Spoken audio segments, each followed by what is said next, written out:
Usap-usapan ngayon sa social media kung sino ang sunod na matatanggal sa seryeng FPJ Batang Quiapo. Kamakailan lang, chinugi na ang mga karakter ni na Elijah Canlas at Ace Navarro.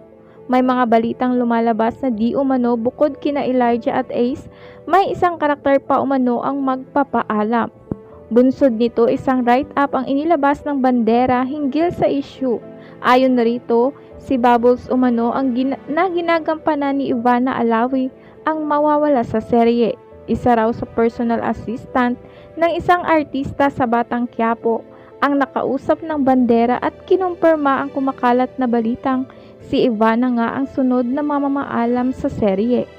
Base sa komento ng nasabing PA, madalas daw na walang oras ang aktres para sa taping. Nagpapaalam umano ito na may lakad at kung pakiusapan na mag-extend ng oras, tumatanggi pa umano ang aktres. Napapansin din daw sa set ng serye na hindi namamansin o pili lamang ang papansinin ni Ivana sa set.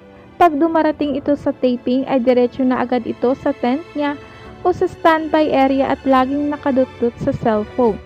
Pag pinapatawag na umano si Ivana para mag-take ay nakasimangot, saka lang kunwari mamamansin kapag magka-eksena na sila na kung sino man sa cast.